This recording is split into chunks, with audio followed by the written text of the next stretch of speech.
see up in the sky, similar things are here. How many of you have heard the name Galileo? That's what Galileo did. Celestial is equal to terrestrial. You know, he took the binocular, pointed at the sky. Yeah, and before Galileo, at least in the Western world, Western Europe, everyone used to think out there everything is perfect and everything on the earth is imperfect. Ups and downs, hills and valleys and rivers. He said, no, it's the same thing up there. Okay. If you are wondering what I'm going to do with this, I'll show you in a minute here. Okay. Yeah. So if you have to take one thing out of this before you play your kabaddi, that is Mahabharata war happened more than 7,000 years ago. Can you remember that? Yes. Anyone ask you from tomorrow, when did Mahabharata war happen? You say, what is the answer? 7,000. Okay. And they say, prove it to me. And now what do you do? Give them your book. Yeah. There you go.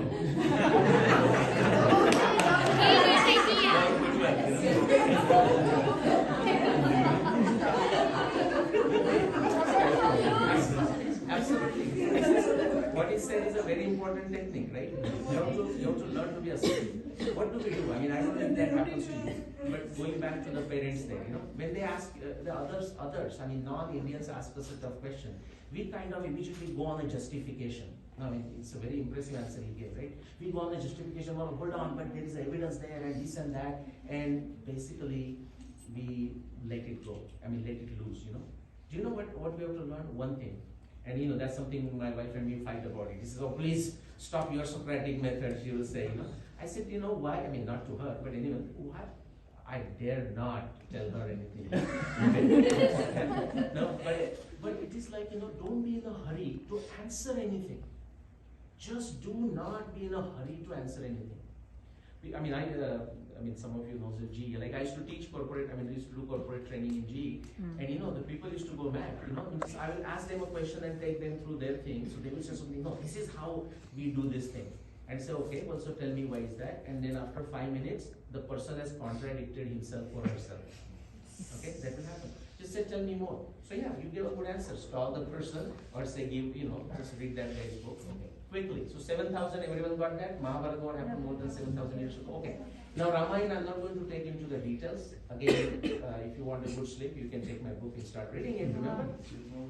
Now, exactly using the similar thing, now Ramayana is more impressive in a different way. Okay, Ramayana has, which surprised me by the way, because Ramayana, do you know how big is Ramayana? Almost like 1/4 or 1/5 of that of the Mahabharata. If Mahabharata is 100,000 or 125,000 verses, Ramayana is 24,000 verses. So I was really surprised when I found close to 600 those astronomy description, references, evidence in the Ramayana text, Valmiki Ramayana. Again the jigsaw puzzle, again the crossword puzzle, and that takes us to a specific year for Ram-Ravan Yuddha, Ram-Ravan fight, 12,209. But I don't want you to remember this complex thing, so I'm going to make it simple. Again, if you add 12,209 plus 2022, you know it's more than 14,000 years, right? So everyone knows the multiplication table of 7? Yeah. So Mahabharata war more than 7,000 years ago, Ramayana more than 14,000 years ago, right? And have you heard of Rigveda? Yes. What do you know of Rigveda? Not much. And that is for a good reason. Okay? In fact, if you start reading my book, okay, now do you know something about Rigveda? About the parents line there. Okay, what do we know about Rigveda? What's the big deal about Rigveda? Like, what is Rigveda? I mean, have you heard of Rigveda? Yeah. Okay. Yes. It's the oldest one. Oldest one, right? Oldest one, much revered, right? You know, I mean, we think more important. Do you know why it is much revered by? I mean, how many of you revere it? You may not know what is inside, but yeah, Rigveda, please, yeah, it's our greatest grantha, right? How many of you think like that? Rigveda, guys. Okay. Come on. Okay. Huh? Right. So every other Veda overlaps with Rigveda. What is it? Every other Veda overlaps. Yes. Actually, it comes from Rigveda, right? In a way. I mean, so Yajurveda is, most of it is Rigveda. Samaveda is 90% of it is Rigveda. Even Atharva Veda, which is kind of different category, 1/6 of it is from Rigveda. Now, we'll not go into what is Rigveda, but there's a reason why most of you, all Hindus, Rigveda is our first text. Shiva gave that directly, right? Yeah, right. Yeah. But and we know so little about it. But I'm not saying, guys, what's wrong with you? No. If somebody is here, sitting here and say, you know what, yeah, I know, ask me anything about Rigveda. If somebody says that, we have to ask the person, what's wrong with you? It is actually very complicated.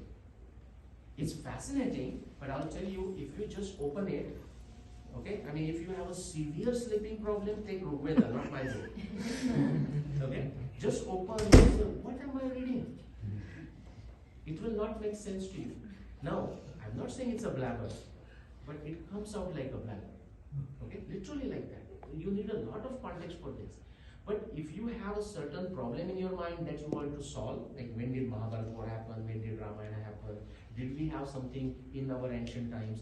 Now Rigveda starts speaking to you. Rigveda starts talking to you, Rigveda starts singing with you, and all the Vedas actually do that. Okay? So we have that singing. Now, for example, I haven't answered, is there archaeology evidence? So, how are we doing on time?